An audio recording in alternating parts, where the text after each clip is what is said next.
नमस्कार दोस्तों, आप सभी का पुनः एक बार फिर स्वागत है साहिल असाटी एकेडमी।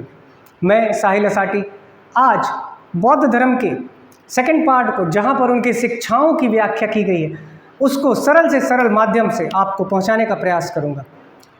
आज हम देखेंगे कि किस प्रकार महात्मा बुद्ध और उनकी शिक्षाओं ने दुनिया को प्रकाशवान किया, कैसे महात्मा बुद्ध आगे बढ़ते गए और उनका धर्म एक बहुत बड़े परिप्रेक्ष्य में विस्तृत होता गया। निश्चित ही आपने पुराना वीडियो देखा होगा, उसमें हमने कुछ बेसिक बातों की चर्चा की थी। वो ऐसी बातें हैं जो हर एग्जामिनेशन में आपके काम आएंगी। आज हम उनकी शिक्षाओं के माध्यम से कुछ अन्य भागों को जानेंगे जो आपके परीक्षा के लिए बहुत उपयोगी हैं।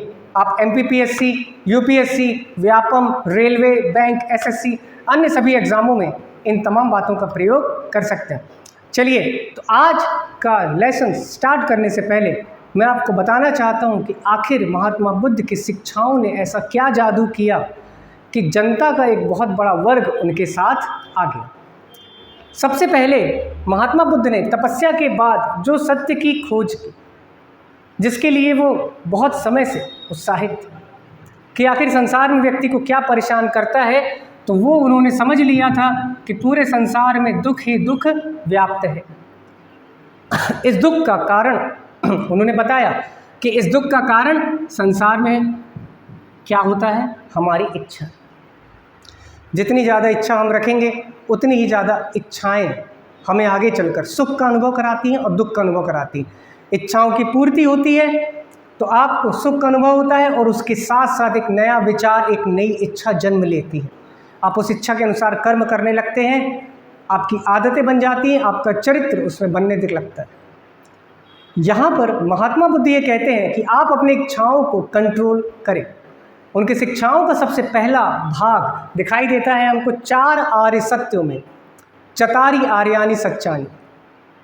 ये ऐसे 4 आर्य सत्य जो महात्मा बुद्ध ने बताए कि कैसे संसार विभिन्न प्रकार की समस्याओं में उलझा हुआ है।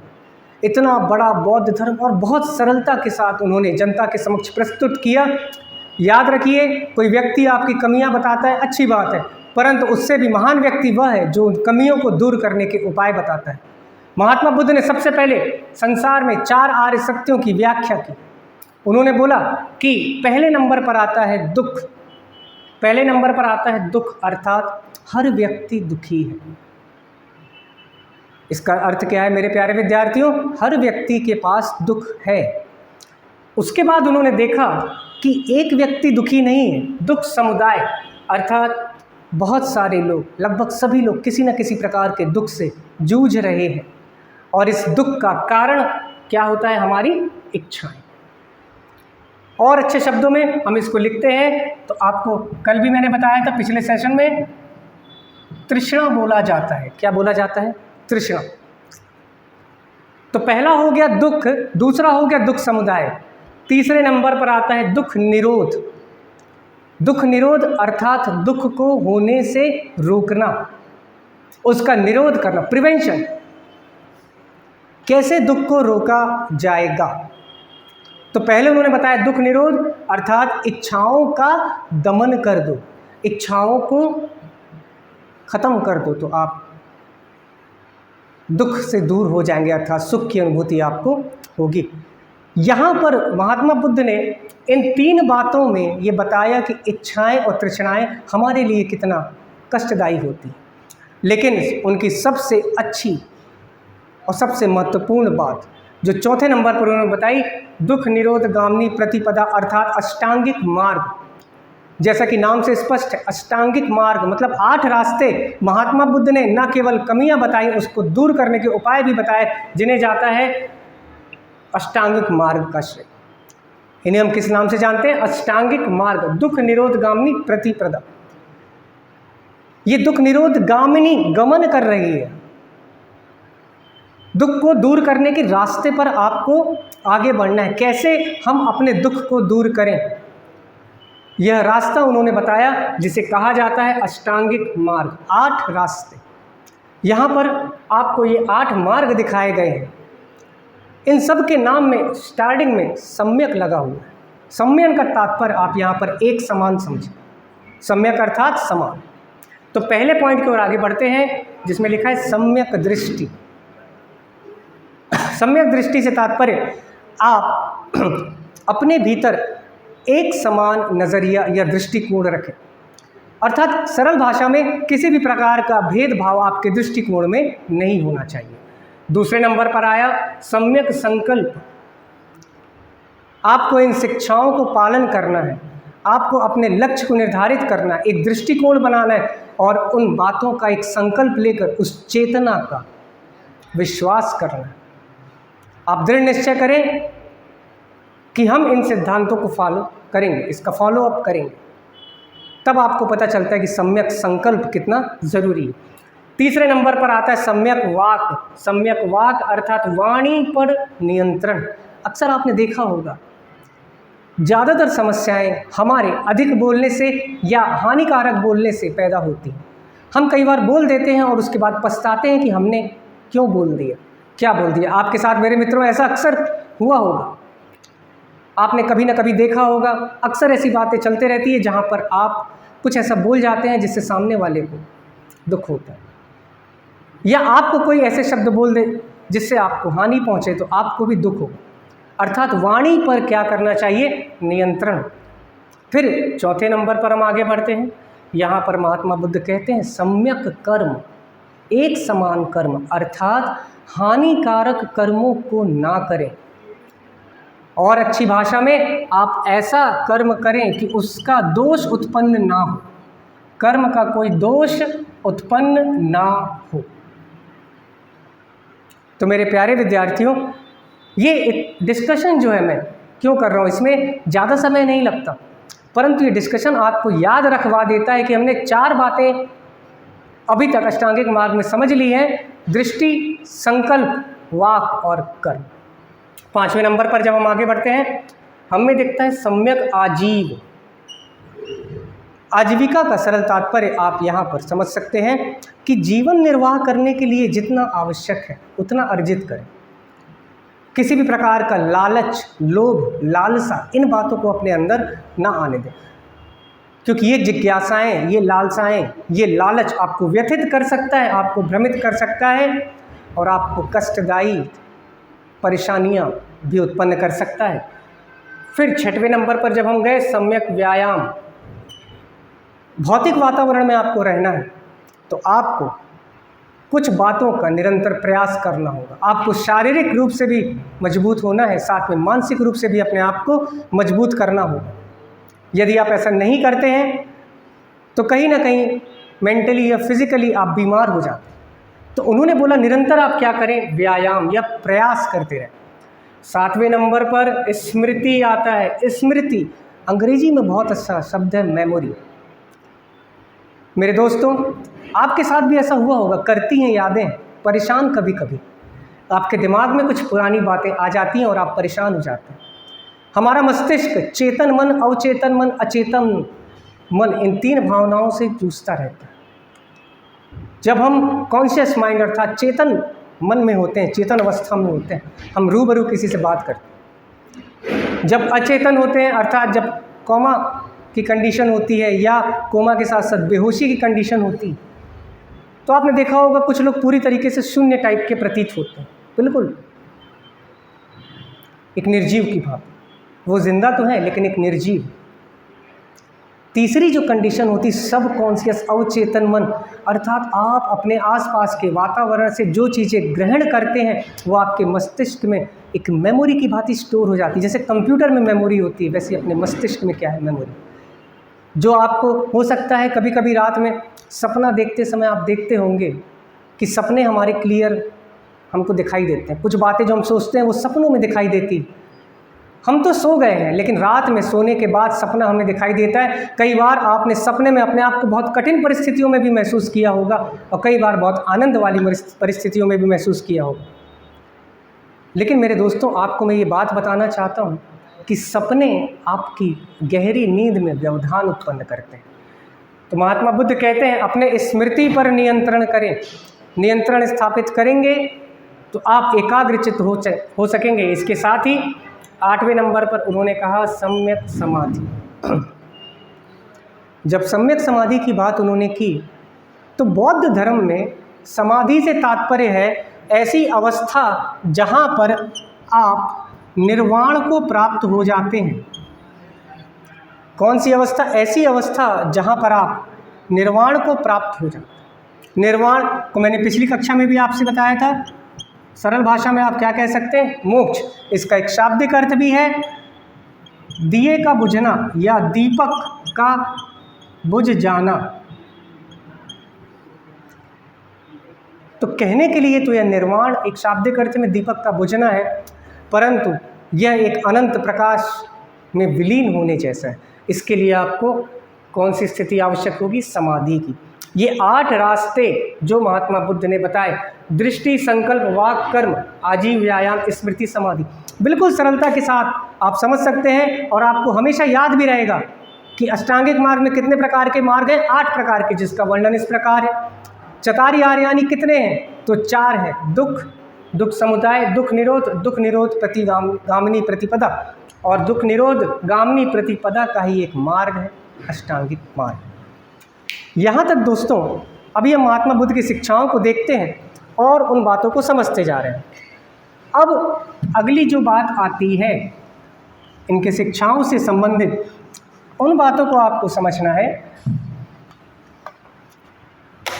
बौद्ध धर्म का एक आधार जिसे कहा गया मध्यम मार्ग। अष्टांगिक मार्ग का पालन करते हुए आप मध्यम मार्ग की ओर जा सकते हैं। मध्यम मार्ग में चलिए और अपने जीवन को आनंददायी रूप से व्यतीत कीजिए, अपने लक्ष्य की प्राप्ति करिए।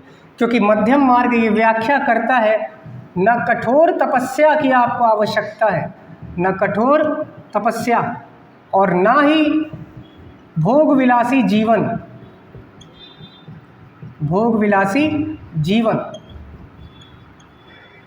तो महात्मा बुद्ध इन 2 बातों पर जोर देते हैं कि आपको मोक्ष प्राप्त करने के लिए बहुत कठोर तपस्या की आवश्यकता नहीं है और आपको बहुत ज़्यादा भोग विलासी जीवन जीने की आवश्यकता नहीं। आप बीच का रास्ता चलिए। यदि आपको लगता है कि आप 500 रुपये के कपड़े में भी खुश हैं तो उसको साफ करके पहनते रहिए, कोई दिक्कत नहीं।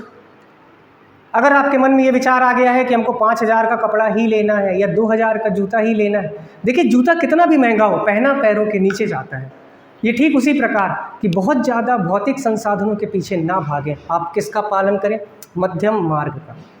ठीक है, आगे बढ़ते हैं। तो आगे बढ़ने के साथ साथ यहाँ पर आप जानेंगे कि महात्मा बुद्ध के बौद्ध धर्म में कौन सी विशेषताएं हैं जो एग्जामिनेशन में भी सीधा आपसे पूछ लिया जाता है। सबसे पहली बात, यह धर्म अनीश्वरवादी है। अनीश्वरवादी अर्थात ईश्वर को नहीं मानता है। ध्यान से सुनिएगा, बौद्ध धर्म ईश्वर पर विश्वास नहीं करता है। ठीक है। दूसरी बात आती है अनात्मवादी। अनात्मवादी मतलब यहाँ पर किसी भी प्रकार का आत्मा का कोई सिद्धांत नहीं है। अनात्मवादी अर्थात आत्मा का सिद्धांत को बौद्ध धर्म में मान्यता नहीं है। अन्य धर्मों में, हमने कई धर्मों में सुना है कि आत्मा हमारे शरीर में होती है, शरीर नष्ट हो जाता है, लेकिन आत्मा अजर अमर अविनाशी है। परंतु बौद्ध धर्म इस बात को नहीं मानता। आगे बढ़ते हुए हम देखते हैं कि बौद्ध धर्म पुनर्जन्म में विश्वास करता है क्या? तो करता है। यहाँ पर एक डाउट बच्चों के मन में आता है, विद्यार्थी पूछते हैं कि सर आत्मा तो मानते नहीं है, फिर पुनर्जन्म में विश्वास कैसे? तो याद रखिए, बौद्ध धर्म कर्म फल के आधार पर, किसके आधार पर? कर्म फल के आधार पर आत्मा में विश्वास करते हैं। अब यार ये तो बड़ी एक कष्टदायी स्थिति हो गई। कर्म फल के आधार पर कैसे पुनर्जन्म हो? इस बात को हम थोड़ा सा समझते हैं, तो ध्यान से देखिएगा। व्यक्ति जैसा कर्म करेगा उसको वैसा फल भोगना होगा। ये बात आपने बहुत बार सुनी होगी, बहुत सारे लोगों के मुख से अलग अलग प्रकार से सुनी होगी कि व्यक्ति अपने कर्म के अनुसार फल भोगता है। परंतु महात्मा बुद्ध का बौद्ध धर्म ये कहता है कि आप अंदर, आपके शरीर में आत्मा नहीं है। आपका शरीर बहुत सारे सूक्ष्म अणु परमाणुओं से मिलकर बना है। यह आपकी मृत्यु के पश्चात यही अणु परमाणु बिखर जाते हैं। परंतु उन्होंने जिस प्रकार का कर्म किया है वह फिर किसी नए रूप में सृजित होंगे और उस कर्म का फल उनको भोगना पड़ेगा। माना कि ये एक सड़क है, या आप इसको एक सटक समझ सकते, पाइप समझ सकते हैं, पानी सींचने वाला पाइप। अगर इस पाइप में पहले से कचरा भरा हुआ है तो आप यहाँ से साफ पानी डालेंगे तो यहाँ पर साथ में क्या निकलेगा, कचरा भी निकलेगा। ठीक है, कचरा भी निकलेगा, पानी भी निकलेगा। अर्थात आपने देखा होगा कि कई व्यक्ति ऐसे हैं जो लगातार बुरा कर्म करते हैं परंतु उनके साथ देखते हैं आप अच्छा होता है।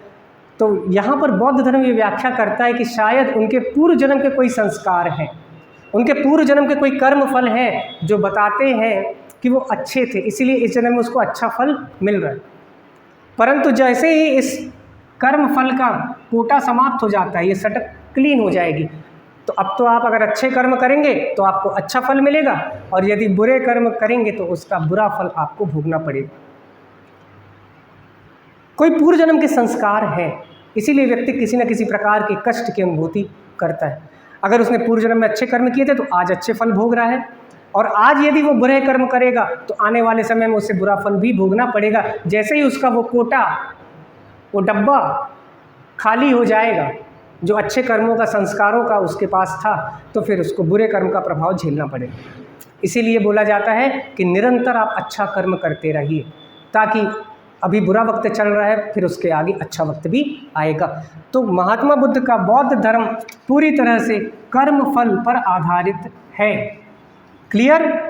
यहाँ पर आत्मा का सिद्धांत नहीं है, पुनर्जन्म का सिद्धांत है, जो किस आधार पर है, कर्म फल के आधार पर। ठीक है, अब इस कर्म फल का मुख्य उद्देश्य क्या होना चाहिए? तो इस कर्म फल का मुख्य उद्देश्य होना चाहिए निर्वाण। हमको क्या प्राप्त करना है? निर्वाण। तो निर्वाण प्राप्ति आपका मुख्य उद्देश्य होगा, तो आप उसी कर्म से अपने आप को आगे बढ़ाएंगे, उसी प्रकार का कर्म करेंगे। अर्थात आप कोशिश करें कि आप कम से कम अच्छे कर्म करें, बुरे कर्म ना करें। ये बात आपको ध्यान में रखनी है कि आपको कम से कम अपने दिमाग में ये फिट करना है कि हम बुरा काम नहीं करेंगे, हम जो भी करेंगे अच्छा कर्म करेंगे, सत्य वचन का पालन करेंगे। क्योंकि जितना ज़्यादा आप अच्छा कर्म करेंगे आपको अच्छा फल मिलेगा, बुरा कर्म करेंगे बुरा फल मिलेगा। महात्मा बुद्ध कहते हैं कि अपनी स्थिति को इस प्रकार निर्मित करिए कि आप कर्म के फल से मुक्त हो जाएं, कर्म के बंधन से मुक्त हो जाएं और जीवन मृत्यु के चक्र से क्या हो जाएं? मुक्त हो जाएं। आपको बार बार कर्म फल भोगने के लिए पृथ्वी पर नहीं आना पड़ेगा, चाहे अच्छा कर्म हो चाहे बुरा कर्म। चूँकि आप लोग विद्यार्थी हैं तो आपको एक ही इच्छा और एक ही कर्म करना है अपने सिलेक्शन के लिए।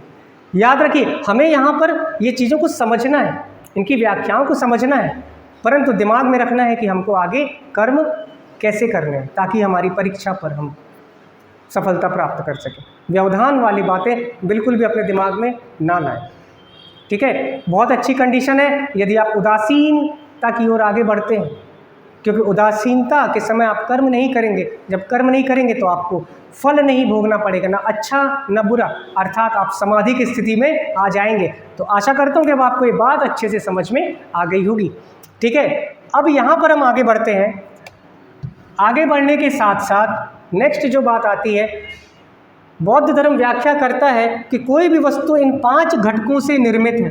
कोई भी वस्तु इन 5 घटकों से निर्मित है, जिसमें रूप, भावनाएं, समझ, संस्कार और विज्ञान शामिल है। इन 5 तत्वों को मिलाकर सूक्ष्म अणु परमाणु मिलकर अपना शरीर बनाते हैं और वह कर्म करना प्रारंभ करते हैं। ठीक है, बौद्ध धर्म में पूछा जाने वाला एक one of the most important question होता है कि बौद्ध धर्म के त्रिरत्न क्या है। त्रिरत्न बौद्ध धर्म में कौन कौन से दिए गए हैं? तो आपने सुना होगा बुद्ध, संघ और धर्म। जिन्होंने नहीं सुना है वो इस बात को नोट कर ले कि बौद्ध धर्म में भी 3 रत्न बताए गए हैं, त्रिरत्न, बुद्ध, संघ और धर्म। बुद्धम शरणं गच्छामि, संघम शरणं गच्छामि, धम्मम शरणं गच्छामि। सबसे बड़ी इंटरेस्टिंग बात यह है कि महात्मा बुद्ध ने अपनी फिलॉसफी को आसान शब्दों में लोगों को समझा दिया, आसान अर्थों में समझा दिया। कितना सरल हो गया कि हमें बस इन चीज़ों का पालन करना है। इसके साथ साथ आगे चलकर जब ये शिक्षाएं विस्तारित होंगी तो यहाँ पर बौद्ध संघों का निर्माण हो। बौद्ध संगठन को क्या कहा जाता है? बौद्ध संघ।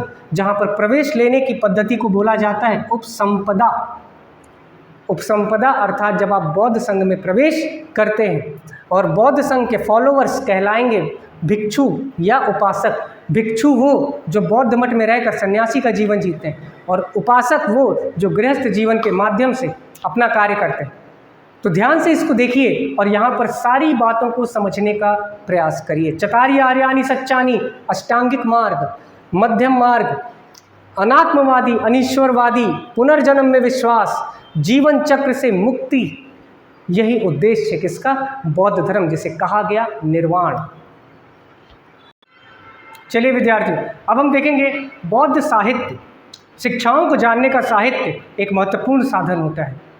साहित्य विगत युगों की बुद्धिमत्ता का मूर्त रूप होते हैं, अर्थात पिछले बीते हुए समय के यदि आपको ज्ञान को समझना है तो उसके साहित्य को अगर आप अभी पढ़ेंगे तो आपको इतिहास की जानकारी प्राप्त होती है। ऐसे ही बहुत सारे साहित्य अलग अलग धर्मों के लिए लिखे गए, बौद्ध ग्रंथ भी हैं, बहुत सारे अन्य अनेक ग्रंथ हैं।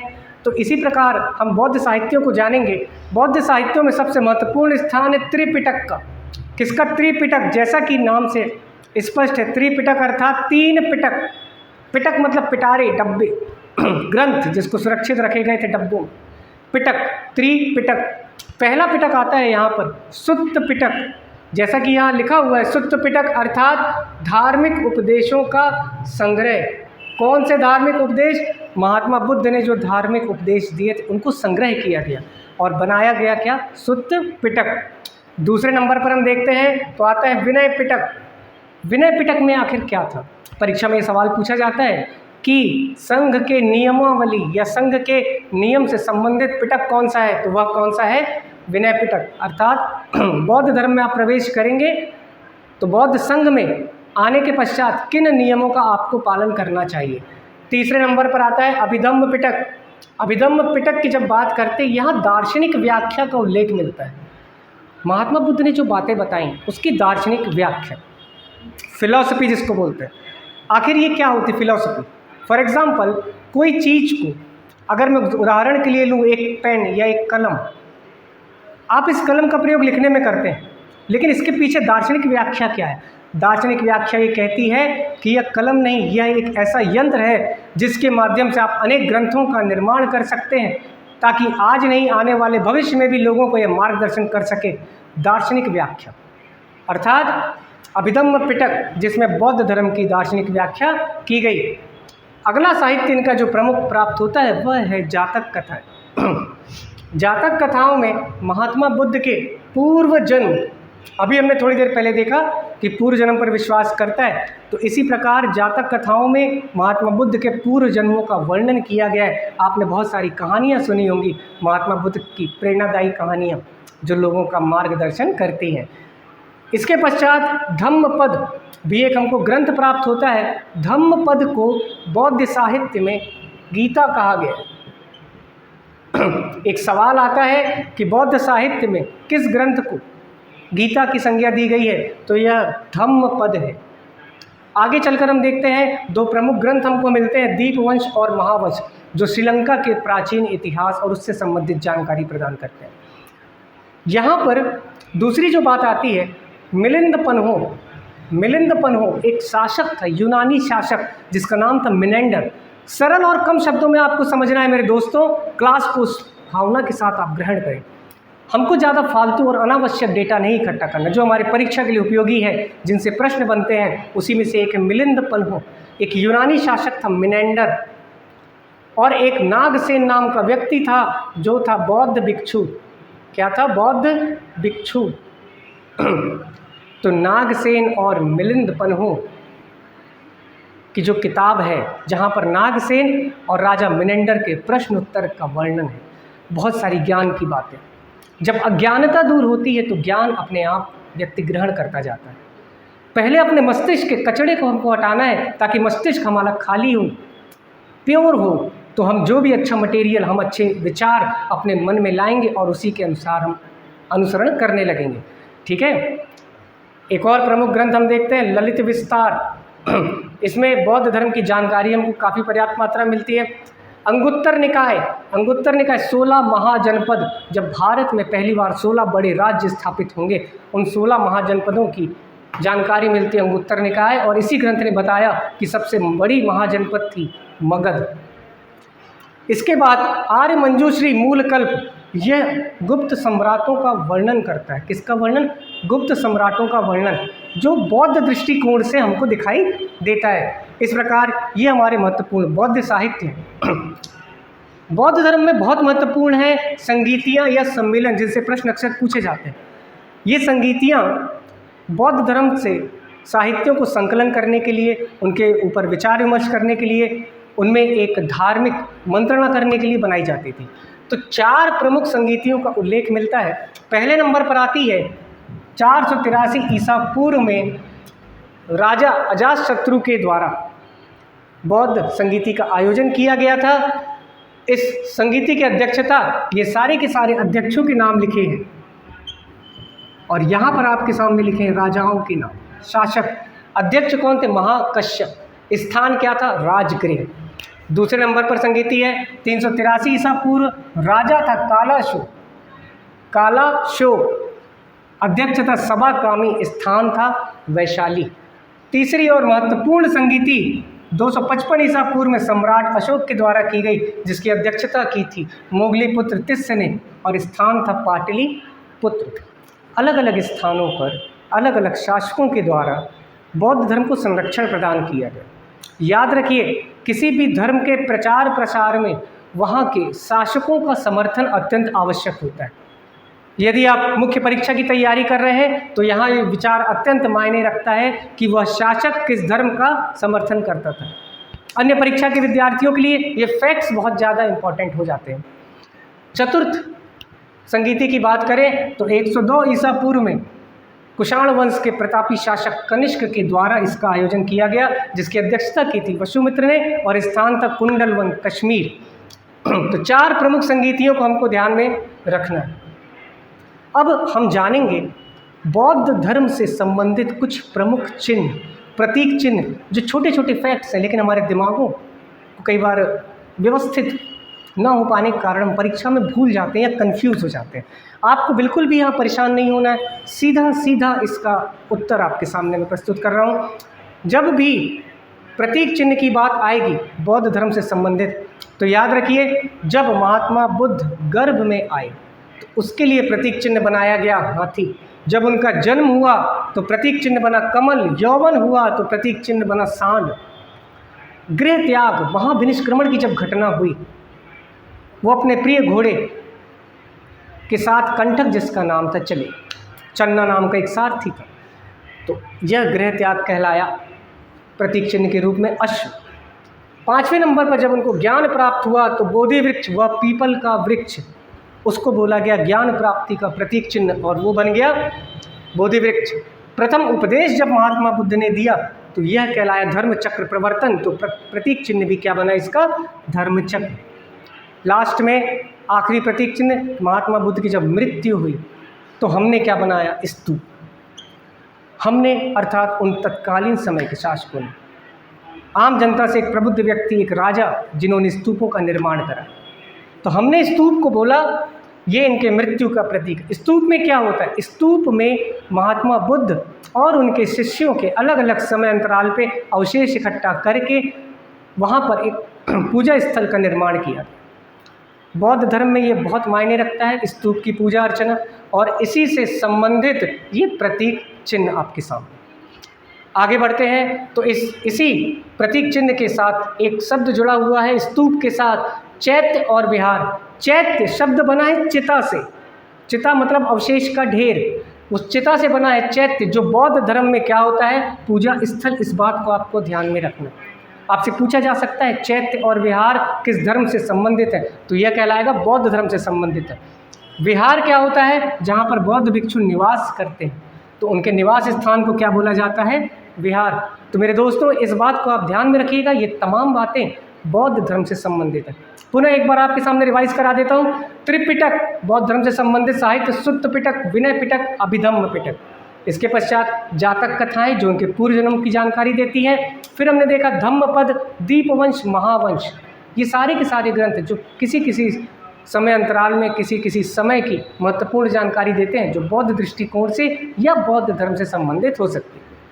फिर हमने देखा मिलिंद पन्हो, नागसेन, बौद्ध भिक्षु नागसेन और मिनेंडर के द्वारा किया गया वाद संवाद। ललित विस्तार, जिसे बौद्ध धर्म की जानकारी का एक महत्वपूर्ण स्रोत माना जाता है। इसके पश्चात अंगुत्तर निकाय भी एक बौद्ध ग्रंथ है जो 16 महाजनपद की जानकारी भी देता है। आर्य मंजूश्री, मूलकल्प, जो गुप्त सम्राटों का वर्णन करता है बौद्ध दृष्टिकोण से। ये तमाम साहित्य हैं। आगे चलकर हम देखते हैं कि बौद्ध धर्म में विभाजन हुआ। क्या हुआ? विभाजन। जब बौद्ध धर्म में विभाजन की बात आती है तो हमको ये देखना होता है कि कैसे बौद्ध धर्म का विभाजन हुआ। बौद्ध धर्म का जब प्रथम विभाजन हुआ तो 2 संप्रदाय बने, हीनयान और महायान। कालांतर में आगे चलकर वज्रयान बनेगा। वज्रयान के बाद सौतांत्रिक, विभाषिक, अलग अलग पार्ट इन्हीं संप्रदायों में से धीरे धीरे निकलते जाएंगे। हर व्यक्ति एक अपना फॉलोअर, एक शिष्य, जो बौद्ध भिक्षु हुआ करता था, आगे चल के उसने अपना एक संप्रदाय चलाया और बहुत सारी शाखाओं में बट गया। मुख्य रूप से 3 बातें हमको जाननी है यहाँ पर, हीनयान, महायान और वज्रयान। हीनयान जो बौद्ध धर्म की शिक्षाओं का पालन करते हैं। महायान जिन्होंने महात्मा बुद्ध को ईश्वर की संज्ञा दी, उनकी मूर्ति पूजा प्रारंभ की। वज्रयान बौद्ध धर्म का ऐसा समुदाय जिसने तांत्रिक गतिविधियां भी अपने अंदर लाई और कठोर योगिक क्रियाएं करने लगी। मार्शल आर्ट, कठोर साधना वज्रयान के माध्यम से प्रसारित की गई। तो आज के इस सेशन में हमने जाना कि बौद्ध धर्म की शिक्षाएं किस प्रकार आपके जीवन को उपयोगी बनाने के लिए बताई गई है, ताकि इंसान किसी भी प्रकार के भेदभाव के बिना सम्मानपूर्वक संघ में प्रवेश कर सके। और यहाँ पर सबसे बड़ी ध्यान देने वाली बात है, ऐसा समाज जो कहीं ना कहीं प्रतिष्ठा, कहीं ना कहीं वर्चस्व की लड़ाई में जूझ रहा था, उसमें जो अन्य वर्ग के लोग थे उनके लिए भी एक मार्ग खुला। उन्हें भी लगा कि उन्हें कोई सम्मान देगा। और एक ऐसा वर्ग जो उपेक्षित था। वैदिक शास्त्र में ब्राह्मण, क्षत्रिय, वैश्य, शूद्र आपने सुना होगा, ये 4 वर्ण व्यवस्था बनी थी। परंतु बौद्ध धर्म में किसी भी प्रकार का ऐसा स्पष्ट विभाजन, जातिगत विभाजन या मतभेद नहीं था। तो हमारे चैनल को आप सब्सक्राइब करें, लाइक करें। इसी तरह और भी वीडियो को देखने के लिए साहिल असाटी एकेडमी चैनल से जुड़े। टेलीग्राम देखें, यूट्यूब में लिंक आपको शेयर की जा रही है, आपको नोट्स भी दिए जाएंगे ताकि आप अपनी पढ़ाई को और आसान बना सकें। अन्य लेक्चर, अन्य वीडियो के साथ मैं फिर प्रस्तुत होऊंगा। तब तक के लिए नमस्कार।